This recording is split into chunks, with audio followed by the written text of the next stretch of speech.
નગરપાલિકા ward number 2માં અપક્ષ ઉમેદવાર ખોટા દસ્તાવેજો રજૂ કરી જીત્યા હોવાના પુરાવા હોવા છતાંની વહીવટીતંત્ર તપાસના નામે ચૂપ। વોર્ડ નંબર 2માં આદિવાસી સીટ પર અનુસૂચિત આદિજાતિના અપક્ષ ઉમેદવાર તરીકે જીતેલ સ્ત્રી ઉમેદવાર તરીકે ઉમેદવારી નોંધાવી હતી, પરંતુ અહીંના ચૂંટણી ફોર્મમાં દસ્તાવેજો સાથે ચેડા કરી ચૂંટણી જીત્યા હોવાનો આરોપ લલકાભાઈ ગરાસિયા દ્વારા કરવામાં આવેલ છે।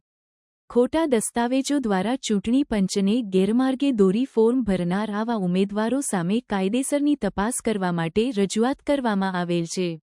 ઝાલોદ નગરપાલિકાની ચૂંટણીમાં વોર્ડ નંબર 2ના અપક્ષ ઉમેદવાર મંજુબેન ભાતુમભાઈ ડામોર દ્વારા ઉમેદવારી નોંધાવતા સમયે પોતે અપરિણિત હોવાના ખોટા પુરાવા અને સોગંદનામા ઊભા કરેલ હોવાના આરોપો અને પુરાવા સાથે નગરના નાગરિક લલકાભાઈ ગરાસિયા દ્વારા કલેક્ટર અને પ્રાંત અધિકારી અને ઝાલોદ નગરપાલિકાને આપેલ છે।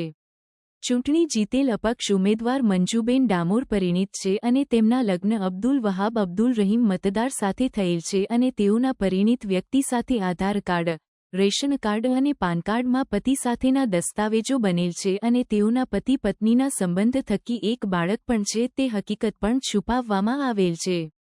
તેમના પતિ સાથેના બનેલ પાન કાર્ડમાં પિતાનું નામ પણ અલગ બતાવેલ છે, તેથી ઉમેદવાર દ્વારા ચૂંટણી અંગે જે ફોર્મ ભરેલ હતા તેમાં તેઓએ પોતાની સાચી હકીકત छिपाવી હોવાના આરોપ દસ્તાવેજી પુરાવા સાથે કરવામાં આવેલ છે। આમ સરકાર સાથે એક જ વ્યક્તિ દ્વારા ખોટા સોગંદનામા કરી સરકારને ગેરમાર્ગે દોરી ચૂંટણી જીતેલ છે। આ દસ્તાવેજો જોતા એવું માલુમ પડેલ છે કે બે દસ્તાવેજોમાં આ મહિલા ઉમેદવારના નામ અલગ અલગ છે। આ અપક્ષ મહિલા ઉમેદવાર મંજુબેન ભાતુમભાઈ ડામોર અને મુમતાઝ અબ્દુલ વહાબ મતદાર છે। પતિ સાથે રહેતા હોવા છતાંને તેઓએ પોતાના પતિની મિલકત પણ છુપાયેલ હોવાના ગંભીર આરોપ લલકાભાઈ ગરાસિયા દ્વારા કરવામાં આવેલ છે। આ ઉમેદવાર વિરુદ્ધ સરકાર દ્વારા કાયદાને આધીન પગલાં લઈ આ જીતેલ ઉમેદવારને ગેરલાયક ઠેરવવા માટેની લેખિત રજૂઆત કરાયેલ છે। લલકાભાઈ ગરાસિયા દ્વારા આ અંગે પ્રાંત અધિકારીને પુરાવા આપેલ છે અને તેઓએ લેખિત તપાસ નગરપાલિકાને કરવા જવાબદારી આપેલ છે, પરંતુ નગરપાલિકા દ્વારા 1/4/2025ના રોજ પ્રાંત અધિકારીને આ તપાસ અમારા નથી આવતી તેવો લેખિત જવાબ આપેલ છે।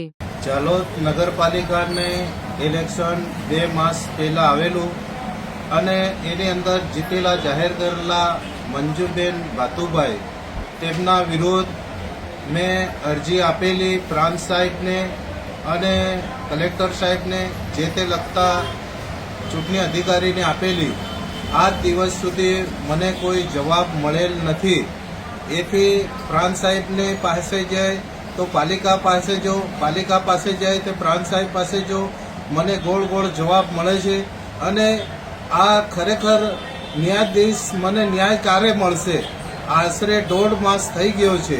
મંજુબેનના ખોટા ડોક્યુમેન્ટ આપેલા છે, એના મેં પ્રાંત સાહેબને આખા પુરાવા આપ્યા છે, છતાંય બી મને કોઈ આનો જવાબ મળતો નથી અને મારે અત્યારે હું આના એનીમાં દોડધામ કરું છું, છતાંય બી અમને કોઈ જવાબ મળતો નથી। ના છૂટકે મારે ઉપલા દ્વાર પણ ખખડાવવા પડશે અને મને વહેલી તકે જવાબ મળે એથી બહુ સારું છે। મારું નામ ગરાસિયા લલકાભાઈ ધનાભાઈ।